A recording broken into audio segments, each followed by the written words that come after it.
Hello everyone, Ash here, and tonight I'm going to rank all the Dragon Ball Z films from the worst to the best.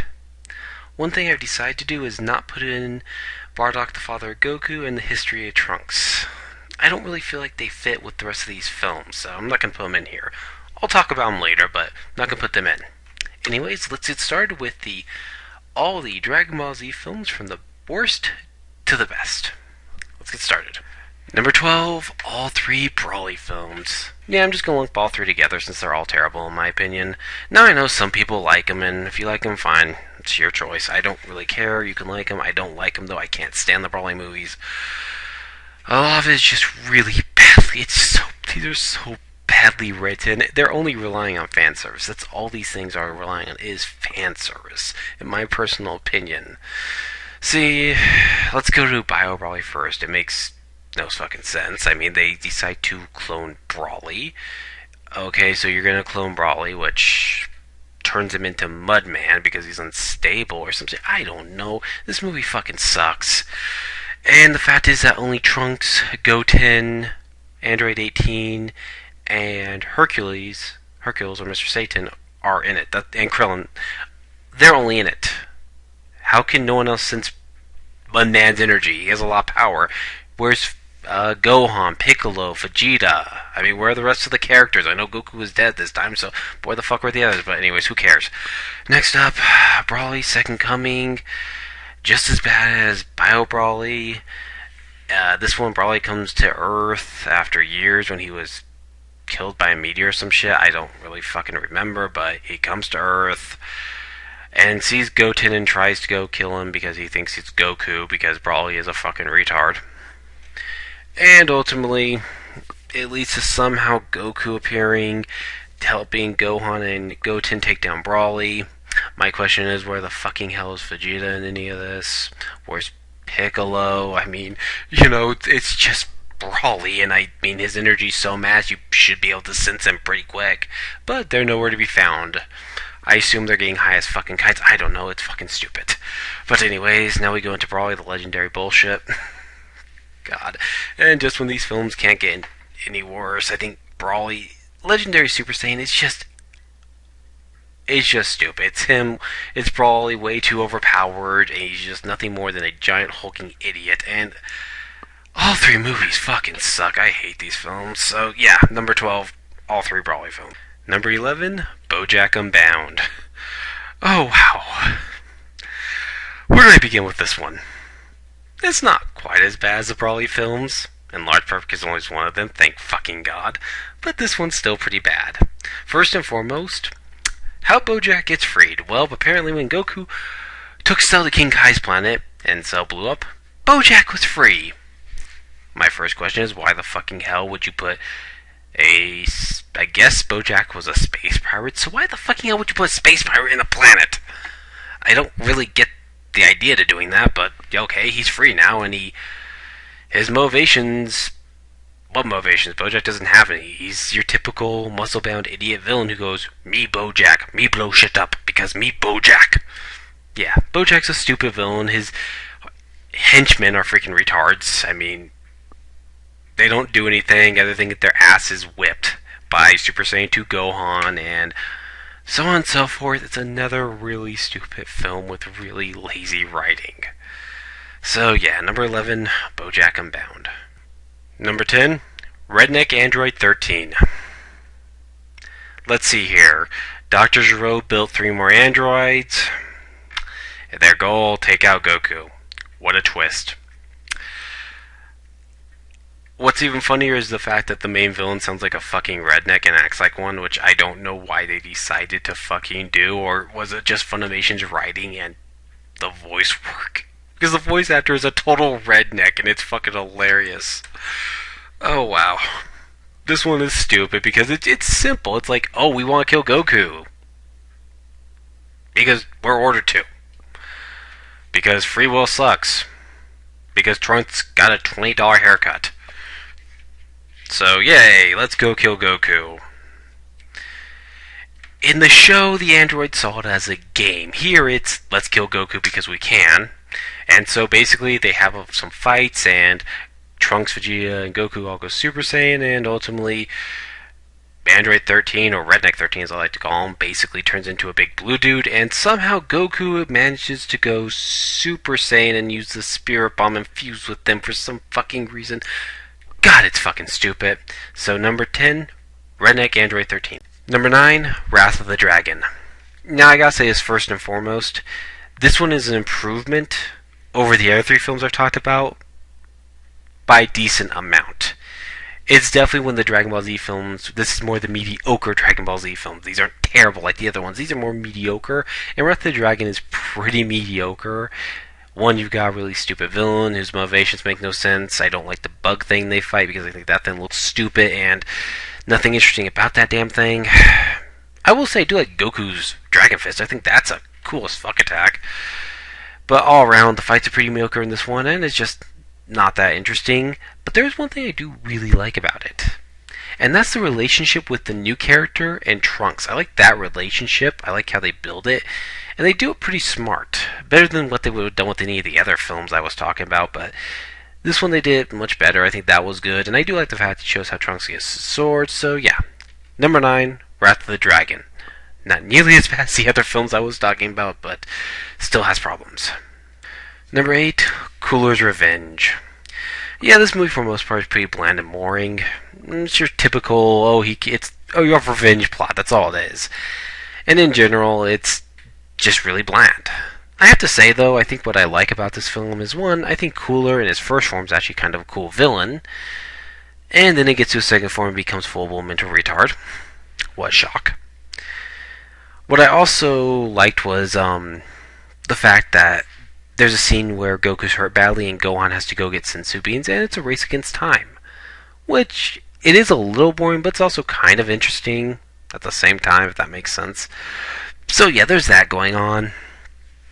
And I have to admit, it is cool to watch Goku go Super Saiyan and kick Cooler's ass. I think that is kind of cool, but all around, just a bland movie, but that's why it's number 8. Number 7, The Return of Cooler. I have to admit, I like this one better than Cooler's Revenge for one reason, is because how funny this film is. Granted, it's at times pretty bland, and Cooler is kind of boring in this film, as he's just a metal cooler now, and that's it. But there's some funny parts and some funny lines.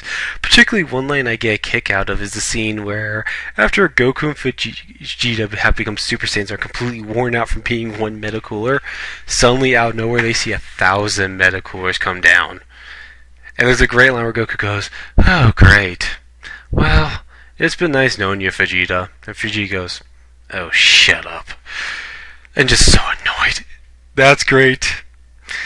And there's another scene where Yajirobe, there's this robot saying, "We're going to chop you all up," and Yajirobe tries to punch him and has no effect, and this robot just grabs Yajirobe's hand and just drags him with all the people trying to get Yajirobe's hand out of there. I actually do get a kick out of those parts. Also, one other scene I like is when you suddenly see the big Getty star blowing up, and Goku and Vegeta are falling, and Gohan sees them all smiling, like, yay! And suddenly they crash down far from them. It's really got some comedic moments in that one, and I do get a kick out of it. So, and the fight scenes at times are pretty cool to watch. So, number 7, The Return of Cooler. Number 6, Lord Slug. I'll say this about Lord Slug. Unlike the other villains on this list who either want just to blow shit up because they're in the fucking mood or wanted revenge, at least his motivations made some sense. As much sense as you could put into this film. As he just wanted to terraform the planet to use it as a spaceship. And okay, fine. That's better than all the other crap I've gotten of, I want revenge, or me blow shit up because me big boom boom. So yeah, I definitely think that was better motivation. Lord Slug in general as a villain, he's still pretty bland and mediocre. Nothing really interesting or special about him other than, oh, he's a Superman Namek. Okay, who cares? So yeah. Anyways, bland character, bland villain, and the fight's decent for the most part. I don't think they're bad fights, I think they're pretty decent. And Goku going a semi-Super Saiyan, I don't know what that was, but it was kind of cool. So anyways, number 6, Lord Slug. Number 5, Fusion Reborn. Now, there are 3 reasons why I think this is much better than a lot of later Dragon Ball Z films were. First reason, the fight scenes are actually pretty good in this one. I like a lot of the fights here. They're done a lot better than a lot of the other films did. Second reason, comedy. This film at times has some good comedy to it that is really funny. Third reason, the fusion of Gogeta is freaking awesome, and I have to admit, I really do like that fusion. It is badass. And the fourth reason, Janemba. Janemba is as a character, he sucks, but he's got some badass attacks.